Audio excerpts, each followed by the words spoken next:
நேத்து அது நாங்க எதிர்பார்க்காம நடந்த ஒரு அது ஒரு முழுக்க அவங்க பிளான் பண்ணி வந்துதான் அதை நடத்தினாங்க, அதை செஞ்சாங்க. அண்ணன் கைது பண்ணி கூட்டு போனது நாங்க எதுவுமே எதிர்பார்க்கல.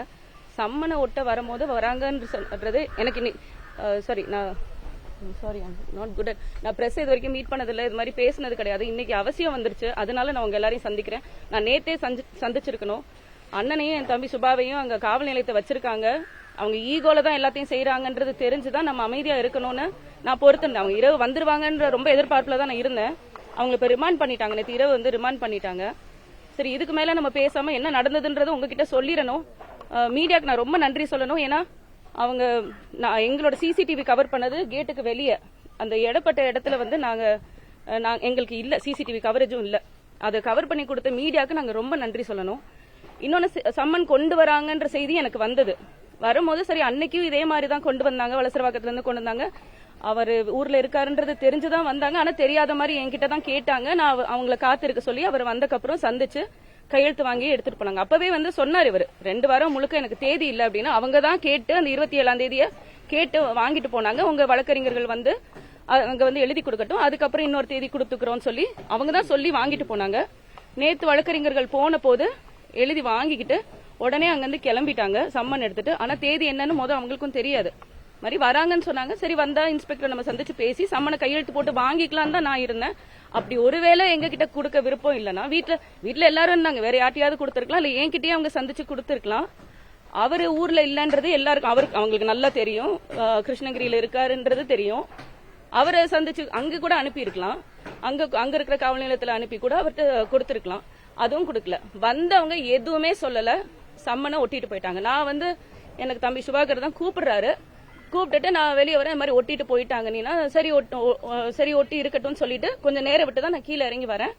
நம்ம வழக்கறிஞர் சொல்றாங்க, சரி காவல்துறை ஒட்டிட்டு போயிட்டாங்கன்னா நீங்க எடுத்துருங்க அதை அப்படின்னு சொல்றாங்க. எனக்கு அது என்ன பாலியல் குற்றம்னு போட்டு எத்தனை வருஷமா தான் இருப்பீங்க. சரி, இப்ப வந்து நீதிமன்றம் விரைவுபடுத்த சொல்லியிருக்கு. அது என்ன இப்ப உடனே அடுத்த நாளே வரணும்னு, சரி ஒரு ஊர்ல இல்லன்னு தெரியும், நீங்க வேணும்னே இதை செய்றீங்கன்றது தெரியும்.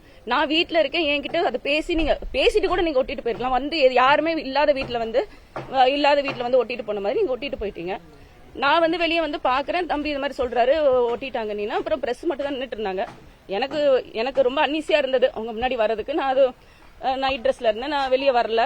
சரி, தம்பியை தான் கிளிங்க தம்பி, இல்ல போலீஸ் போகணும், போலீஸ் போயிட்டாங்க அப்படின்னு சொன்னாரு. அதனால நான் கிளிக்க சொன்னேன், அவரை நான் படிக்கிறதுக்காக கிளிக்க சொன்னேன். அவர் கிழிச்சு என்கிட்ட கொண்டு வந்து கொடுத்துட்டு நான் அதை உள்ள உட்காந்து அது 2-3 கிழிஞ்சதுனால உட்காந்து அதை படிச்சுக்கிட்டு இருந்தேன். அந்த தேதியை பார்த்துட்டு வந்து அடுத்த நாளே வர சொல்லிருக்காங்க. அன்னைக்கு இவங்க அப்படி ஒத்துக்கலையே அப்படின்னு, அப்படி சொல்லலையே அப்படின்னு சொல்லிட்டு நான் அந்த தேதியை பார்த்துட்டு இருக்கேன். அப்பதான் எனக்கு தெரியல நடந்தது என்னன்னு எனக்கு தெரியல. இந்த கேட்டுக்கு உள்ளதான் நடந்தது. நாங்க இருந்து உட்காந்து பார்க்கும்போது கேட்டு திறந்தது மட்டும் கேட்டுச்சு, பார்த்தேன். நான் எடுத்த உடனே ஒரு பிரவீனோட சத்தம், என்ன நீ தள்ளுறியான்னு ஒரே சத்தம். எனக்கு நான் இது சுத்தமா நாங்க எதிர்பார்க்கல. சம்மன் கொடுத்தாங்க, நாங்க சம்மனை வந்து எடுத்து வச்சு நாங்க படிச்சுட்டு இருக்கோம், அவ்வளவுதான். நான் சுத்தமா அதை எதிர்பார்க்கல. அப்புறம் அங்கிட்டு தள்ளிட்டு போறாங்க, செய்யறாங்க. அப்புறம் நான் அண்ணன் இப்படி இழுத்துட்டு போகும்போது தான் நம்ம எப்படி சும்மா இருக்கிறது, நம்ம நாங்க எல்லாம் உங்களுக்கு தெரியும், நாங்க வந்து கட்சி ஒரு குடும்பம் மாதிரி நாங்க எல்லாரும் சேர்ந்து ஒன்னா பயணிக்கிறோம். எங்களை விட கூட இருக்கிறவங்க மேல கைய வச்சாதான் எங்களுக்கு இன்னும் கோவம் வரும்ன்றது உங்களுக்கு நல்லா தெரியும். மென்டலி எங்களுக்கு டிஸ்டர்ப் பண்ணணும். அப்புறம் வந்துட்டு அவரை கூட்டு போறாங்க. நான் வெளியே வர்றேன். வெளியே வந்து பார்த்தா அவர் ஒரு ரிட்டையர்டு ஒரு எக்ஸ் சர்வீஸ்மேன். அவரை வந்து எப்படி ஒரு குப்பை மாதிரி நீங்க எல்லாரும் பார்த்துட்டு தான் இருந்தீங்க. அவர் எப்படி உள்ள தூக்கி போடுறாங்க. அவர் இங்க செக்யூரிட்டியா இருக்காரு, நம்மளுக்கு பாதுகாவலரா இருக்காரு. அவருக்கு கன் வச்சிருக்கிறதுக்கான லைசன்ஸ் வச்சிருக்காரு. அவரு அதை கையிலேயே எப்பவும் வச்சிருக்காரு, தன் பையில எப்பவும் வச்சிருக்காரு. அவரை அப்படி உள்ள தூக்கி போட்டு கொண்டு போறீங்க. நான் பாத்துட்டு நான் போறேன். எனக்கு என்ன நடந்ததுன்னு தெரியாது. நான் போய் அவர் பிரவீனை அணுகும்போது, இன்ஸ்பெக்டர் அணுகும்போது அவர் சொல்றாரு, பாருங்க என்ன நடந்தது, என்ன பண்ணிட்டாரு பாருங்கன்றாரு. அப்ப சட்டை கசங்கி இருக்கு, அது கொஞ்சம் கலைஞ்சிருக்கும். நான் அண்ணன் எதுவும் தள்ளிட்டாரு இல்ல வார்த்தை எதுவும் தப்பா பேசிட்டாரோன்ற ஒரு எண்ணத்துல தான் சரி சாரி சார் நீங்க விடுங்க சார், நான் இது அவங்க கைதளவுக்கு கொண்டு போவாங்க, ரிமாண்ட் பண்ணுவாங்க, நம்ம துளிய அந்த மாதிரி ஒரு சூழ்நிலையே இல்ல. ஆனா இவங்க வந்து அதை ஸ்கிரிப்ட் பண்ணிட்டாங்க. முதல்ல ஸ்கிரிப்ட் பண்ணி தான் வந்திருக்காங்கன்றது நல்லா தெரியுது. ஏன்னா வலசரவாக்கம் காவல்துறை அவங்க வந்து ஒட்டுனதோட கிளம்பிட்டாங்க. அவங்க உடனே கொஞ்ச நேரத்திலேயே நீலாங்கரை போலீஸ் இங்க உடனே வந்து அதை பார்க்கணுன்ற என்ன தேவை இருந்ததுன்னு எனக்கு தெரியல. அப்படின்னா நாங்க எப்ப அதை கிழிச்சிருந்தாலும் உடனே கிளிக்காட்டியும் மாலையில கிழிச்சிருந்தாலும் நீங்க இந்த வேலையை பண்ணிருப்பீங்க. யாரு கிழிச்சதுன்னு சொல்லி வந்து கூட்டு போயிருப்பீங்க. அண்ணன் அமல்ராஜனை கிழிக்கவும் இல்ல, அவர் அங்க நின்னவரை அவர் தள்ளவும் இல்ல. ரொம்ப நன்றி மீடியாக்கு, உங்க இது சரியா கவர் பண்ணியிருந்தது. அவர் எதுவுமே பண்ணல. அவர் நிறுத்தி கதவை கேட்டை திறந்து கேட்கிறாரு, கேட்டதோட பிரவீன் தான் தள்ளிட்டே உள்ள வந்து அவரை வந்து கூடவே 2 போலீஸும் வரணுன்ற தேவை என்ன இருக்குன்னு எனக்கு தெரியல. வந்து அவர் அப்படி இழுத்துட்டு போய் கூட்டு போறாங்க. அப்பதான் நீங்க எல்லாரும் சாரி கேட்டாங்க. சாரி என்னங்க சார், எங்களுக்கு எங்க கல்யாணம் ஆனதுல இருந்து அவர் இந்த கைதாயிருவாருன்னு சொல்லிட்டு இருக்கு. நாங்க எல்லாத்துக்குமே துணிஞ்சுதான் இருக்கோம். நம்ம அண்ணன் ஏதோ பண்ணிட்டாரோன்னு தான் அவர்கிட்ட சாரி சார் நீங்க விடுங்க சார் அவரன்னு சொல்லி நான் கேக்குறேன். அவங்க கிட்ட போய் இப்ப நான் எனக்கு நல்லா தெரியுது பிரவீன் வந்து இதை வேணும்னே செஞ்சிருக்காருன்னு. இவங்க எல்லாருமே பிளான் பண்ணி எல்லாரும் சேர்ந்துதான் செஞ்சிருக்காங்க. முதலே முடிவெடுத்துட்டாங்க அவரை கைது பண்ணோம். நம்ம வீட்டுல இருக்கிறவங்க 2 பேரை கைது பண்ணி நம்மள மென்டலி டிஸ்டர்ப் பண்ணுன்றது அவங்களோட எண்ணம்ன்றது நம்மளுக்கு நல்லா புரியுது. அதுக்கப்புறம் கொஞ்ச நேரம் அப்புறம் எஸ்ஐ வந்தாரு. எஸ்ஐ பாலுன்ற ஒருத்தர் வந்து என்கிட்ட கேட்டார். நான் சொன்னேன் நான் தான் கிளிக்க சொன்னேன், நான் படிக்கணுன்றதுக்காக கிளிக்க சொன்னேன். வெளியே மீடியா இருந்தாங்க, எனக்கு அன்னீசியா அந்த வெளியே வரதுக்கு, அதனால நான் தான் தம்பியை கிளிக்க சொன்னேன். இல்ல நீங்க அதை சொல்லாதீங்க நான் தான் கிளிக்க சொன்னேன். இதுல என்ன பயம் இருக்கு? நீங்க சர்வ் பண்ணிட்டீங்க. சம்மன் வந்து எங்களுக்கு தானே, மீடியா மூலியமா என் கணவருக்கு தெரிஞ்சுக்கிறதுக்கா இல்ல மீடியா அந்த உலகத்துக்கு காட்டுறதுக்கா சம்மன் அசிங்கப்படுத்துறீங்களா? எங்க அவர் மக்களுக்காக நேர்மையா, நான் வந்து அழுத்தி சொல்றேன், நேர்மையான ஒரு தலைவர், எதுக்கும் அஞ்சாத ஒரு தலைவர். அவரு எவ்வளவு வழக்க பாக்குறாரு அவரு. எங்களுக்கு என்னங்க பயம்? அவர் நான் அப்பாவும் சிறைக்கு போனதான பாத்திருக்கேன். என்ன சிறையில எனக்கு என்ன பயம்? எங்களுக்கு அதெல்லாம் ஒண்ணும் பயம் கிடையாது. நீங்க சம்மன் ஒட்டுறீங்க. சம்மன் யாருக்காக ஒட்டுறீங்க? எங்களுக்கு தானே நீங்க செய்தி கொடுக்குறீங்க. நான் அந்த சம்மனை தம்பியை நான் கிளிக்க சொல்றேன். நான் வெளியே வரதுக்கு இல்ல, நான் கிழிச்சிருப்பேன். நான் பண்ண ஒரே தப்பு அவரை கிளிக்க சொன்னது. நான் வந்து அவரை வந்து கிளிக்க சொன்னேன். எடுத்துக்கொண்டு என்கிட்ட எடுக்க முடியலன்னு சொன்னார். அதனால கிளிங்க தம்பி கிழிச்சு என்கிட்ட கொண்டு வாங்கன்னு சொன்னேன். நான் அதை உட்காந்து நான் அதை பாக்குறேன். அங்க பாத்துட்டு இருக்கும்போது இந்த இதெல்லாம் நடக்குது. அப்புறம் கொஞ்ச நேரத்துல இந்த எஸ்ஐ வரும்போது நான் அதை சொல்றேன். இல்ல நான் சொன்னேன், நீங்க போங்க, நான் வல்சரவாக்கம் இன்ஸ்பெக்டர் கிட்ட நான் பேசிக்கிறேன்னு சொல்றேன். முடியாது, நீங்க வந்து அவரை அனுப்பலனா நாங்க போர்ஸ் இறக்குவோன்றாங்க. எங்க போர்ஸ் இறக்கி நீ எங்க தம்பியை கைது பண்ற அளவுக்கு அவர் என்ன பண்ணிட்டாரு அவரு? இது முழுக்க காவல்துறை வந்து திட்டமிட்டு பண்ணது. இது நீலாங்கரை காவல்துறை அவங்க மொத்தமா சேர்ந்து இது. அது இன்ஸ்பெக்டர் பிரவீன் வந்து ஏதோ முன்னாடியே அவரு, ஏன்னா நாங்க அந்த எங்க வீட முற்றுகையிட வந்த போதும் நம்ம தம்பிங்க எல்லாம் அமைதியா அங்க இருக்காங்க. உள்ள போக சொல்லுங்கன்னு அவர் அவ்வளவு இது. நம்மள தம்பி ஏதாவது ஒரு பிரச்சனை பண்ணாங்களா? இதுக்கு முன்னாடி அவங்க வந்து நம்மள வந்து வீட முற்றுகையிட வரும்போது எங்க அண்ணனோட சசியனோட வண்டியை வந்து பின்னாடி கல்லெடுத்து எடுத்தாங்க. அவங்க கண்ணு முன்னாடியே தான் இருந்தாங்க. எத்தனை நாளுக்கு அப்புறம் அவங்க எஃப்ஐஆர் போட்டாங்க? இப்ப நேத்து போய் கேட்கும் போது எஃப்ஐஆர் போட்டுட்டோம், நாங்க கைது பண்ண 10 பேர்ல அவர் ஒருத்தர்னு சொல்றாங்க. எத்தனை நாள் போய் அங்க அவங்கள போய் பாத்துருக்கோம். ஒரு நடவடிக்கையும் அவங்க எடுக்கல. இப்ப என்ன, அன்னைக்கும் அவர் அதே தான் பண்ணாரு. அப்ப இருந்தே அவருக்கு வந்து எங்களுக்கு வந்து சந்தேகம் தான். அவருக்கு ஏதோ ஒரு எங்க மேல அது வீட்டுல வந்து ஏதாவது இந்த மாதிரி கைய வைக்கணும்ன்றது அவரோட எண்ணம். வீட்டுல இருக்கிற நேரடியா அவரை பண்றதை விட வீட்டுல கூட இருக்கிறவங்களை பண்ணும் போது அந்த மென்டலி டிஸ்டர்ப் ஆவாங்க. எங்களை டிஸ்டர்ப் ஆக்கணும்ன்றது அவங்களோட எண்ணம். நான் சுத்தமா எதிர்பார்க்கல. அதே மாதிரி காவல்துறை மேல நம்மளுக்கு ரொம்ப அதிக மரியாதை இருக்கு. இவங்க இவ்வளவு இப்படி நடந்துக்குவாங்கன்ற எண்ணமே எங்களுக்கு கிடையாது. நாங்க யோசிக்கவும் இல்ல. இதுக்கு முன்னாடி சம்மன் கொண்டு வந்திருக்காங்க, மரியாதையா பேசுவாங்க, கொடுப்பாங்க, அவர்கிட்ட கையெழுத்து வாங்குவாங்க. இப்படிதான் நடந்திருக்கு. தவிர ஒட்டிட்டு போனது எனக்கு முதல் விருப்பம் கிடையாது. நான் வீட்டுல இருக்கேன், இல்ல என்கிட்ட சொல்லிட்டு அவங்க ஒட்டிட்டு போயிருக்கலாம். யாருமே வீட்டுல இல்லாத வீட்டுல அவங்க ஒட்டிட்டு போன மாதிரி ஒட்டிட்டு போயிட்டாங்க.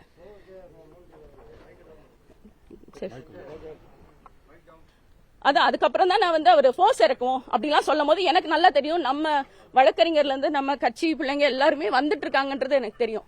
எனக்கு இதை வந்து அவங்க சென்சிடைஸ் பண்ணணும், 2 பேருக்குள்ள ஒரு பிரச்சனையை உண்டாக்கி நம்ம பிள்ளைங்களை கைய வைக்கணும்ன்றது அவங்க முடிவு எடுக்கிறாங்கன்னு தான் எனக்கு தோணிருச்சு. அதனாலதான் நான் வந்து சுபாவை சரிங்க தம்பி நீங்க போங்க நம்ம பாத்துக்கலாம்னு சொல்லி. ஆனா இது நான் ரொம்ப நம்பிக்கை வச்சிருந்தேன். அவங்க இரவு வந்துருவாங்கன்னு நான் நினைச்சிட்டு இருந்தேன். அவங்களை ரிமாண்ட் பண்ணிட்டாங்க. இனி நீதிமன்றத்துக்கு வழக்கு போயிருச்சு. நாங்க நீதிமன்றத்துக்கு மேல நாங்க ரொம்ப அதிக மரியாதை வச்சிருக்கோம், நம்பிக்கை வச்சிருக்கோம். நாங்க அவங்களை விரைவில் வெளியே எடுத்துருவோம். இது நாங்க அவர் மேல மனித உரிமையிலையும் நாங்க வழக்கு தொடருவோம். பிரவீன் பண்ணதுக்கு அவர் வந்து ஒரு எக்ஸ் சர்வீஸ்மேன். அவர் மேல அப்படி அவங்க கையாண்டிருக்கவே கூடாது. அவர் இங்க இருக்கிற அவரோட வேலையை தான் அவர் செஞ்சுட்டு இருந்தார். மரியாதையா அவர்கிட்ட பேசி உள்ள வந்திருக்கணும். என்ன கிழிச்சதுக்கு நீங்க அப்படி ரியாக்ட் பண்ணுவீங்களா? நீங்க மரியாதையா பேசி உள்ள வந்து யாரு கிழிச்சாங்கன்னு கேட்டிருக்கலாமே, பேசிருக்கலாமே. ஏன் மேடம் கிழிச்சிங்கன்னு என்கிட்ட கேட்டிருக்கலாமே. என்னையே கைது பண்ணிட்டு போங்க. இல்லாட்டி நான் தான் கிழிக்க சொன்னேன். என்னதான் நான் தான் கிழிக்க சொன்னேங்க. அதை நான் சொல்லிதான் தம்பி வந்து கிழிச்சாரு. நேத்து இதை பேசக்கூடாது. அவர் என்ன ஈகோல இருக்காருன்றது நம்மளுக்கு நல்ல எனக்கு முதல் தெரியல. மீடியாவுக்கு ரொம்ப நன்றி. நான் ரொம்ப நேரம் வரைக்கும் எனக்கு புரியாமையே இருந்தது. நான் மீடியால தான் அந்த வீடியோ பார்க்கும் போதுதான் அண்ணன் ஒன்னும் பண்ணல. அவர் சும்மா நின்னவரை இவர் அந்த சத்தம் கொடுத்தது, என்ன தள்ளுறியா நீ என்ன பண்றியா, இந்த சத்தம் எல்லாமே ஒரு டிராமா பண்ணி தான் அவர் வந்து உள்ள வந்து அவர் அப்படி ரொம்ப அப்படி இழுத்துட்டு போனது அது நம்மளுக்கு நம்ம எல்லாருமே ஒரு குடும்பமா நம்ம இருக்கோம். நம்ம அதெல்லாம் நம்மளுக்கு அது தேவையில்லை. நீ சட்டத்துக்கு புறம்பா உண்மையிலே எதுவும் செஞ்சுட்டாங்களா? நீங்க பண்ணுங்க. அவர் ஒண்ணுமே பண்ணாதவர். நீங்க அதுல சாரி கேட்டாங்க என்னங்க? நான் எங்க அண்ணன் எதுவும் பண்ணிட்டாருன்னு எனக்கு ஒன்னும் புரிதல் இல்லாம தான் நான் வந்து எனக்கு ஒண்ணுமே புரியல. நான் வந்து சாரி சார் நீங்க விடுங்க சார் அவர் அப்படின்னு சொல்லி நான் கேக்குறேன். இதுதான் நேத்து நடந்தது. நான் நேத்து இதை பேசாத காரணம் அந்த ஈகோல அவர் வேற ஏதாவது பண்ணிருவாரோ, நம்ம ஆளுங்க அங்க இருக்காங்கன்ற ஒரே இதனால தான் நான் அமைதியா இருந்தேன். இன்னைக்கு இதை கட்டாயம் பேச வேண்டிய சூழல் வந்துருச்சு. அவங்க ரிமாண்ட் பண்ணிட்டாங்க. அது என்ன அவங்கள வேலை செய்ய விடாம தடுத்ததா சுபா மேலையும். ஏன்னா அவங்க ஒட்டும் போது சுபா எதுவுமே பண்ணல. அவங்க ஒட்டிட்டு போயிட்டாங்க. யாருமே எந்த மறுப்பும் தெரிவிக்கல. நான் இருந்தேன்னா மறுப்பு தெரிவிச்சிருப்பேன். ஒட்டாதீங்கன்னு நான் சொல்லியிருப்பேன். ஆனா சுபா எதுவுமே சொல்லல. அவங்க ஒட்டிட்டு போயிட்டாங்க. சோ அந்த மறுப்பும் தெரிவிக்கல. அவங்கள வேலை செய்ய விடாம சுபா தடுக்கவே இல்லை. இன்னொன்னு ஆயுதத்தை காட்டி மிரட்டினாங்க. அண்ணன் தன்கிட்ட துப்பாக்கி இருக்குன்றத அவங்க அப்படி மேன் ஹேண்டில் பண்ணும்போது அதை சொல்லிடணுன்றதுக்காக அவர் சொல்லி என்கிட்ட இருக்குன்னு சொல்லி அவர் தான் எடுத்து கொடுக்குறாரு. அதுவும் தேங்க்ஸ் டு மீடியா, நீங்க அதை கவர் பண்ணீங்க. அது அவர் தான் எடுத்து கொடுக்குறாரு. சுபா வந்து துப்பாக்கியை காட்டி மிரட்ட சொன்னதா அவர் வந்து சொன்னதாகவும் இவர் மிரட்டினதாகவும் இன்னொரு வழக்கு. சுபா விவகாரத்துல நடிகையை பயன்படுத்தி முடக்க நினைக்கிறீங்களா? அவங்க ரொம்ப நாளா முயற்சி பண்றாங்க. நம்ம நீதிமன்றத்துக்கு போயிருந்தோம். அங்க ஹைகோர்ட்ல வந்து டிஸ்மிஸ் ஆயிடுச்சு. நம்ம இப்போ அப்பீல் போயிருக்கோம். அவங்க 3 வாரத்துல விசாரணை பண்ணி முடிக்க சொல்லியிருக்காங்க. ஏற்கனவே ஒரு 3 மணி நேரம் போய் விசாரணைக்கு போயிட்டு தான் அவர் வந்திருக்காரு. எல்லாத்தையும் கைப்பட எழுதியும் கொடுத்திருக்காரு. இதுக்கு மேல அவங்களோட இதுக்கு அவர் கட்டுப்பட்டு வருவார். அவர் சொல்லியிருக்காங்க அவர் போவாரு. ஏன்னா நம்மளுக்கு பயப்படுறதுக்கு ஒன்றும் கிடையாது. அவர் கட்டாயம் போவாரு, அவங்களை எதிர்கொள்வாரு, விசாரணைக்கு எல்லாம் உடன்படுவாரு. அது மரியாதையா எல்லாருமே அவங்க சொன்ன மாதிரி நடக்கும். ஆனா அவங்க அதுக்காக அத்துமீறி இதெல்லாம் பண்ணக்கூடாது. நாங்க காவல்துறை மேல ஒரு மரியாதை வச்சிருக்கோம். நீங்களும் அவர் எத்தனை லட்சம் பேரை நம்பிக்கையை வாங்கி அவர் 35 லட்சம் பேரோட வாக்க வாங்கி மக்களுக்காக நேர்மையா எதுக்கும் பயப்படாம நிக்கிற ஒரு தலைவரை என்ன ஒரு மரியாதை இருக்கு உங்களுக்கு? என்ன மரியாதை இருக்கு கூட இருக்கு அவங்களுக்கு? அவரை நம்பி ஓட்டு போட்டவங்களை நீங்க என்ன மரியாதை கொடுக்குறீங்க? யாரை நீங்க முடக்க நினைக்கிறீங்க? அந்த மாதிரி எத்தனை நாளா பேசிட்டு இருக்கு. இத்தனை வழக்கு இருக்கும் போது பாலியல் குற்றம்னா அவரை போட்டு நீங்க அசிங்கப்படுத்தணும் தான் நீங்க முயற்சி பண்றீங்க. வேற என்ன இருக்கு? இன்டென்ஷன் என்ன இருக்கு? ஏற்கனவே 2 முறை எழுதி கொடுத்தாங்க. வழக்குல இருந்து வெளியே போறது எழுதி கொடுத்தாங்க. மீண்டும் வந்து அந்த வழக்கை வந்து புதுப்பிக்கிறாங்க. அதுதான் நீங்களே சொல்றீங்க. அதுல இவ்வளவு குழப்பம் இருக்கு. அவங்க விசாரிக்கட்டும், நேர்மையா விசாரிக்கட்டும். நம்மளும் அப்பீலுக்கு போயிருக்கோம். அவங்க நேர்மையா விசாரிச்சு என்ன நடக்கணுமோ நம்ம பார்ப்போம். நம்ம அதை செய்வோம். அவரும் அதுக்கெல்லாம் அவர் ஊர்ல இல்லன்றது அப்பவே அவர் சொல்லிட்டாரு. இவங்களாதான் இந்த தேதியை 27ஆம் தேதி கொடுங்க, நீங்க வந்து எழுதி கொடுங்கன்னு அவங்களாதான் சொல்றாங்க. நம்ம வழக்கறிஞர் போய் இன்னொரு அவங்க அடுத்த நாளே போடணும்னு என்ன இருக்கு? 2 வாரம் அவர் ஊர்ல இல்ல, தொடர் பயணம். அவர் வந்து எங்க ஓடி போயிட போறாருங்க? ஒரு நாளைக்கு 3 தடவை பிரஸ் மீட் பண்றாருங்க. கணவர் எங்க இருக்காருன்னு எல்லாருக்குமே தெரியும். இன்னைக்கு அண்ணன் இந்த ஊர்ல இருக்காராமே, அங்க இந்த ஊர்ல இருக்காரு போல இருக்கு. அங்க இருந்து பிரஸ் மீட் கொடுத்தாரு, எல்லாருக்குமே தெரியும். நீங்க என்ன எங்க ஓடிய போயிட போறாரு? எங்க எவ்வளவு வழக்கு இருக்கு, எவ்வளவு எதிர்கொள்றாரு அவரு? ஓடிய போயிடுறாரு. வந்து சொன்ன தேதியில அவர் வருவாரு. அவர் ஒத்துக்கிட்ட தேதியில அவர் வருவாரு. இன்னைக்கு ஒரு தேதி கொடுத்திருக்கீங்க. அது என்னன்னா அவர் பேசி முடிவெடுத்து அவங்க எல்லாம் பண்ணுவாங்க. இல்ல அது அவங்க சர்வ் பண்ணிட்டு போயிட்டாங்க. அதுக்கப்புறம் அதை நம்ம எடுக்கிறது தவறு இல்ல. அது அவங்களோட வேலையை அவங்க செஞ்சுட்டு போயிட்டாங்க. அவங்க எனக்கு தெரிஞ்சு அவங்க நியாயமா என்கிட்ட கொடுத்துருக்கலாம். அதை சரி வீட்டுல யார்ட்டையா கொடுத்துருக்கலாம். அவங்க கொடுக்கல. அவங்க ஒட்டிட்டு போயிட்டாங்க. அதை நாங்க எடுத்துக்கிட்டோம். அது தவறு இல்ல. இன்னைக்கு போர்டு வச்சிருக்கான காரணம் என்ன? நிறைய வந்துகிட்டே இருக்கு தம்பி, வந்துட்டே இருக்கு. கேட்டை வேற சுத்தம் பண்ணணும். அது நல்லா ஒட்டிடுறாங்க. கிழிக்க வேண்டியது இருக்கு. இதெல்லாம் நாங்க அப்படியே எடுத்துட்டு போய் உள்ள வச்சு படிச்சுட்டு திரும்ப கொண்டு வந்து வெளியே வச்சிருவோம். நாங்க கிழிக்கலாம் இங்கதான் இருக்கு, வச்சுக்கோங்க. இன்னும் ஒட்டுங்க, நல்லா இருக்கு, இருக்கட்டும். ஆனா கேட்டு ரொம்ப பாழாகுது. நாங்க சுத்தம் பண்ண முடியல. அதனால இப்போ வந்து இன்னைக்கு ஒருங்கிணைப்பாளர் சீமான் வராரா? எத்தனை மணிக்கு வராரு? அது அவர் பேசிப்பாங்க. வழக்கறிஞர்கிட்ட பேசிட்டு காவல்துறையில அவங்க பேச. யாரு தம்பி? நான் பேசினேன். நீ தைரியம் எனக்கு என்னன்னா தம்பியை வந்து அப்படி கூட்டு போயிட்டாங்க, அண்ணனை நம்ம கண்ணு முன்னாடி அப்படி கூட்டு போயிட்டாங்க. எனக்கு நான் இதை எதிர்பார்க்கவே இல்லைங்க. அதுவும் வீட்டுல வந்து இதை பண்ணுவாங்க, ஒரு தலைவர் வீட்டுல ஒரு இப்படி பண்ணுவாங்கன்றது நான் துளியும் எதிர்பார்க்கல. அவங்க நம்மளுக்கு ஒன்னும் அடிப்பணிஞ்சு போவேன்னா நேர்மையா நடந்துகிட்டா போதும், சரியா நடந்துக்கிட்டீங்கன்னா போதும். உங்க மேல நாங்க மரியாதை வச்சிருக்கோம், அதே மரியாதை நீங்க எங்களுக்கு கொடுக்கணும்ல. சரியா நடந்துக்கிட்டீங்கன்னா போதும். நான் நேற்று சொன்னேன், அவர் நீ கவலைப்படாது. எனக்கு அவங்க 2 பேரும் போனதுதான் எனக்கு ரொம்ப கவலையா இருந்தது. அது அவங்களோட இன்டென்ஷனா தான் நம்மள மென்டலி டிஸ்டர்ப் பண்ணோட பிரவீன் வந்து அதை பண்ணிட்டாரு, டிஸ்டர்ப் பண்ணாரு. என்ன பண்ணாரு? அவரை பண்ண முடியல, என்ன பண்ணாரு? ஆனா நான் இரவு வரைக்கும் காத்திருந்தேன். அவர் எப்படியாவது அவங்க 2 பேரும் வந்துருவாங்கன்னு நினைச்சிட்டு இருந்தேன். அது நடக்கல. பாப்பா இனி நம்ம நீதிமன்றத்து மேல முழுமையான நம்பிக்கை வச்சு நம்ம வழக்கறிஞர்கிட்ட கேட்டு ஏற்கனவே ஒரு புகார் கொடுத்திருக்கோம். வீட்டுல இருந்த ஒரு தம்பி வந்து அதை பார்த்த ஒரு தம்பி வந்து புகார் கொடுத்திருக்காரு. பேசிட்டு அதுக்கப்புறம் நான் கொடுக்கறதா என்னன்னு நான் பேசிட்டு அவங்க அப்படி பண்றதா தான் இருக்காங்கன்னு சொல்றீங்க. இப்ப அதிகாரிகளுக்கு யார் அழுத்தம் கொடுக்கறதா நீங்க நினைக்கிறீங்க?